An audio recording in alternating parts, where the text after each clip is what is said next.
What is up, Buttercup? Welcome to your general timeless reading for all Cancer placements. If you're new, welcome. If you're not, welcome back. My name is Jordyn. I'm a master Reiki practitioner and quantum healer, as well as a spiritual and shamanic life coach. For all personal bookings, whether they be tarot readings, energy healing sessions, mentoring, or certifications, you can book them down below through my website. And check out Patreon for access to the monthly readings and energy shift readings, moon cycle readings, and more, as well as free 10-minute readings for new patrons. So let's get into it. Take what resonates, leave the rest. Energies can be reversed, and masculine and feminine energy are just that. They are energy, not gender. So king and queen, energy, not gender. Let's get into it, my dear. Cancer, let's see what's going on for you. Cancer. What does Cancer most need to know? What does the Cancer collective most need to know, please, Spirit? What does the Cancer collective most need to know? I heard they're coming quick. This might be somebody in your environment. Okay, want these. So we have Judgment, Queen of Wands. This is very unexpected. Okay, who's this? Five of Pentacles.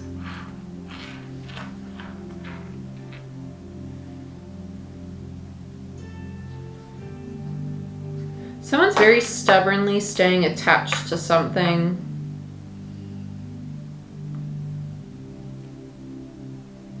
I feel like the universe is really calling this Queen of Wands to see something, and I feel like they have blinders on, like they're very focused on, yeah, my heart literally feels like, it just feels like yes, like that's like dead on, like nail on the head. Like I feel like someone just has blinders on and they're just really struggling to see. It's almost like the monkey on the back. Six of Wands, I feel like they're very determined to succeed. I feel like the universe is really trying to guide them in the right direction. They're going to have this Ten of Cups regardless. Like, it is going to be victorious. I just don't like the way this Queen of Wands feels. I think if they were to take the blinders off and just be open to different approaches and different perspectives, or just be present and allow themselves to be receptive versus the one taking action, they would see that this Ten of Cups just flows to them very seamlessly, very effortlessly. With the Hermit in reverse and the Seven of Cups. I heard someone's missing. Okay, so we'll see that in clarifiers. Someone's missing. What's this? Why is this poking out? Ten of Wands. Okay, I'll take you. Someone's missing.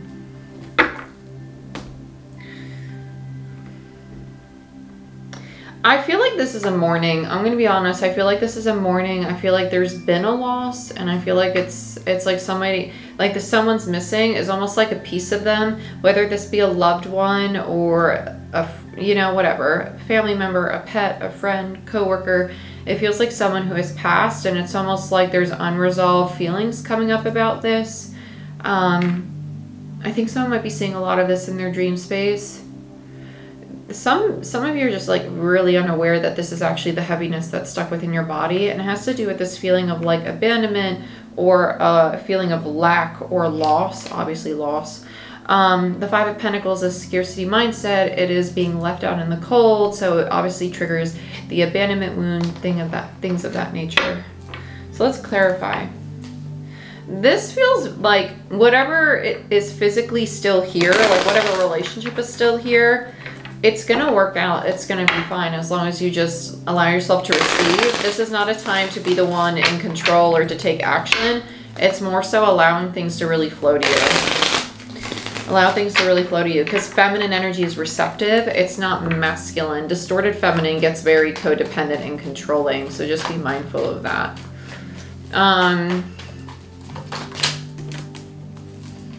Ten of Swords, yeah. Ten of Swords. Okay. King of Pentacles, yeah. The person they're dealing with is very stable, is very grounded. They know how to be reliable. They know how to stand their ground though. They're not gonna buckle. I feel like the feminine here is pissed off. Yeah, Queen of Wands on top of the Queen of Wands. Validation for me as a reader that the channel message is correct. There is an ending of some sort between these two. Yeah, it's the end of an old contract, a very imbalanced contract, something that there is, it's not necessarily give and take. It's like an energetic imbalance. Because let's put it this way, like someone can give you a bunch of things in the material world, but the energy behind it is not genuine. That's what we mean when we talk about things being energetically imbalanced, right? So the action and the energy, right, or the action and the words don't match up. There's just different forms of like manipulation or imbalance, whatever label you want to put on it. So let's look at Judgment. 9 of Swords in reverse and the Fool in reverse. I feel like Judgment's really calling in where healing needs to occur. 9s are about the self. This could be one person or both people, but with the 9 of Swords, I feel like both people are going through healing their own fears and anxieties at this time. I really do. I think that's what's going to help this new contract come to life. Yeah, 3 of Pentacles, and then they're going to start working together in a really balanced way. 4 of Swords, yeah. So with the 9 in reverse minus a 4 in reverse, you get a 5 of Swords in reverse, okay? That's important because it tells you about the energy between the cards that both rule the mental state. So both people have a very critical inner critic, right? A very hypercritical inner dialogue, and that's what they're healing, because it's like if you're super critical of yourself, sometimes you project those things outwardly towards other people, and it's healing that part of you and realizing how it's affecting these relationships. We do have the full moon in Libra on the 6th or 5th, depending on your time zone, and that is going to be opposite the sign of self, Aries. Okay, so there's going to be an ending of some sort in how we interact in relationships, and there's going to be a cause and effect basically between self and relationships. So the ending doesn't have to be the relationship itself, it could just be the way that you agreed to behave in it. Yeah. I feel like the feminine is not sure what even makes them happy anymore. This is like someone's going through the lesson, right, of Aries, the rediscovery of self. Yeah, Devil in reverse. They're mourning a part of themselves that is just accustomed to being like upset or depressed. It doesn't mean that they're sitting in that energy. It means that it's in their awareness. Yeah, the Tower, which is sudden realizations, is them having the awareness of, oh my gosh, like, there's a part of me. It doesn't mean that all of you feels this way. You could be a really happy person, but realize that there's a part of you that constantly is waiting for the sky to fall, right? Is accustomed to negativity or just bad things happening and is anticipating that. You're realizing to address that part of you because it's getting to a place of feeling really deserving of the 10 of Cups. Yeah, Page of Cups. There's that authenticity with the 7 of Wands and the King of Wands. There you go. Okay, this is, I like this. I think a lot of this is going to come from this dynamic, from this relationship. I feel like this is the Queen embodying their masculine energy, taking charge of their own healing, being really confident in where they're going and where they're moving. Again, energy is not gender, and we all have masculine and feminine energy. So the King and Queen of Wands feels like a single individual, whereas it feels like the person they're dealing with is the King of Pentacles or Pinnacle energy. Okay. This King and Queen of Wands person, they feel like they're having a newfound confidence in themselves and their ability to have really safe, stable relationships.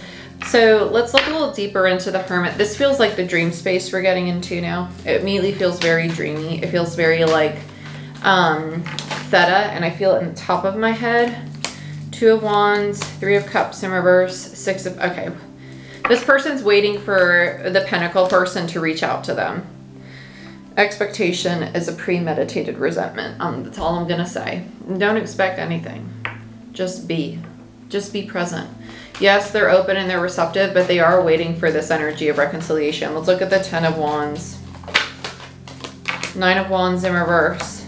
5 of Cups. Eventually they give up waiting and they get to a place of like, I just got to let this go. I just got to mourn. Yep, there it is. Perfect. And I'm going to tell you, I'm happy that this came out, because when we finally stop waiting, that's typically when it comes in, because you're no longer squeezing the energy. You're allowing it room to move the way it most needs to, the way that the universe is intending it to, right? You're releasing control over what you think should happen and taking the blinders off in a different way now and just allowing things to unfold by being present. The 9 minus the 4, again, right? You had it in the Swords, you have it in the Wands. You're going through the lessons of the mastery of self, 9s, and the mastery of foundations, right? So mental foundation, which is why the 4 of Swords is the rest and rejuvenation self-care card, right? Mental foundations, your mental health. Now Wands, it's on a soul level. It's also your commitment, your stability in yourself. With the 9 of Wands there, it's speaking to, you might like run yourself down, ruminating or thinking about things too much and then emotionally plummet. That's what you're ending. No more of that. You're letting go of that, which is really nice. Let's look at the Five of Pentacles. You have a lot of 5 energy because the 9 and the 4 gives you 5. So you have 2 there and you got another over here. Yeah, Page of Pentacles. You're rebuilding the way that you perceive lack or scarcity or abandonment or rejection. Let's see where this is going. So basically you're reprogramming your own mindset, which is really nice. Yeah, 3 of Swords. You're healing. You're healing. This is meant to happen. You're healing. This person's not meant to come back yet because the universe is saying, hey, it's your time to heal this stuff. Because when they do come back, you'll be able to have that 10 of Pentacles. Losing my breath. I was talking faster than I could even get the words out. Yeah, look at this. Then you get all the Pentacle energy. So as soon as you start doing healing, you start to embody the energy that's in congruence with the person you're dealing with. So you go through the mastery of self in regards to your sense of stability. Maybe this is your health, your financial foundations. In turn, you start to really connect with these very strong, committed, stable, long-term relationships. And they're all gonna have this brand new beginning. So I love this for you. I love it. Yeah, and underneath it is the 8 of Pentacles. You got all this Pentacle energy to line up with your King of Pentacles. Very, very nice. So Cancer, right now the focus is you. The focus is your healing. The focus is you working on your psyche and just looking at you, because by doing so, especially in the season of Aries, the sign of self with the wounded healer there, Chiron in Aries, everybody in the collective is going through this in a different form. This is how it's going to be showing up for you. So I hope you enjoyed this reading. Please give this video a thumbs up. It helps the channel grow because it tells YouTube, hey, people are watching it, they're enjoying it. So by giving it a thumbs up, YouTube starts to push it out to other audiences. So if you could really just do me a big favor and just hit the thumbs up, I'd greatly appreciate it. It's a great way to support the channel. And like, share, subscribe. Please subscribe. You know, I'd love to see you back here weekly, and check out my website down below for personal bookings. Okay. Thank you so much, and I'll see you next time. Bye-bye.